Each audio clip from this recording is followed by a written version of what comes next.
लेकिन जिस तरीके से खबर छपी है कि विरोध हो रहा है, प्रोटेस्ट हो रहा है, ये चिंता का सबब है। हमारे सहयोगी जो सत्य हिंदी से जुड़े हुए हैं, शीतल पी सिंह ने पिछले दिनों हरियाणा का दौरा किया था। आइए खुद उनसे जानते हैं कि हरियाणा में ऐसा क्यों हो रहा है और ये जो तस्वीरें आ रही हैं, जो खबर आ रही है, इसमें कितनी सत्यता है। शीतल जी, सबसे पहले तो ये जो खबर मैंने आपको बताई इंडियन एक्सप्रेस की, उसके पर आपकी टिप्पणी क्या है? देखिए, ये अकेली खबर नहीं है, उसमें उन्होंने जेजेपी वगैरह का उल्लेख कर ही दिया।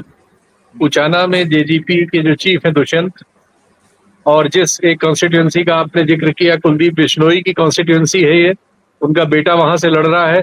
वहां एक गांव में जाने पर पूरा विवाद हो गया था, कैमरा और फोन छीनने की बातें हुई।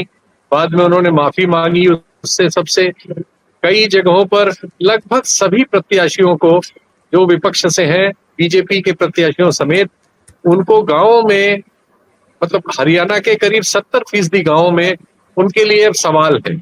और ये सवाल क्यों है?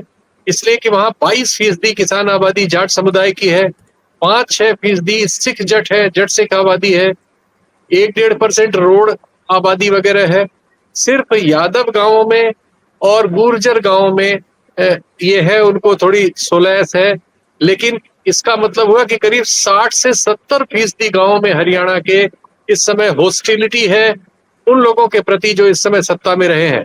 क्योंकि किसानों के मामलों में, खासकर किसान आंदोलन को लेकर जो उनका रवैया रहा, जो कानून बनाए गए, एमएसपी को लेकर जो सवाल है, जिस तरह से बॉर्डर्स पे उनको रोका गया, रोकने पर जो हिंसा हुई, अभी हाल के आंदोलन में जैसे एक प्रदर्शनकारी मारा गया, इसके पहले 700 से ज्यादा लोगों की जो मृत्यु हुई, ये सारे सवाल वहां पर जीवित हैं, गांवों में, गांव वालों में और नौजवानों में। और चूंकि प्रचंड बेरोजगारी है और नौजवानों का जो बड़ा हिस्सा सेना और अर्धसैनिक बलों वगैरह में जाता था, पेंशन खत्म होने और अग्निवीर योजना के आने से उसमें भी भारी हताशा है। ऐसे वो सारे सेंटर जो सेना में भर्ती या अर्धसैनिक बलों की भर्ती के लिए कोचिंग वगैरह चलाया करते थे, या तो बंद हो गए हैं या बंद होने की कगार पे हैं।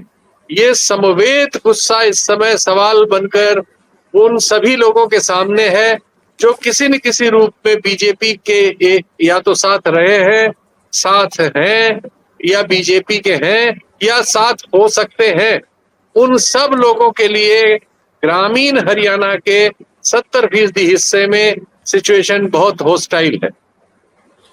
शीतल जी, इसमें जो ये आदमपुर कॉन्स्टिट्यूंसी को लेकर जो बात की गई है, दरअसल ये भजनलाल जी का परिवार है, जो कांग्रेस के बड़े नेता थे, कई बार के मुख्यमंत्री भी थे, और 1972 के बाद कभी भी भजनलाल का परिवार यहां चुनाव नहीं हारा है।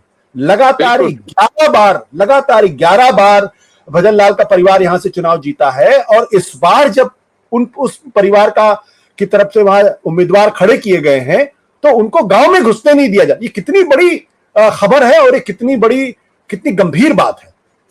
वो जो खड़े किए गए वो कुलदीप का लड़का है, यानी भजनलाल जी का पोता है, वो कोई बाहरी उम्मीदवार नहीं है। इस परिवार का उम्मीदवार होने के बावजूद कुलदीप के ही नेतृत्व में एक गांव में जब ये लोग गए थे, वहां पर इसी बात पर कहासुनी हुई, और कहासुनी के दौरान कुछ लोगों ने, आजकल हर जगह आप जानते हैं फोन के कैमरे से लोग वीडियो बनाते हैं और वायरल होते हैं वीडियो जब बनने लगा तो इनके समर्थकों ने उससे कैमरा छीनने की, वो हाथ का फोन छीनने की कोशिश की। उस चक्कर में दोनों ग्रुप्स में थोड़ा बहुत स्किर्मिश हुई।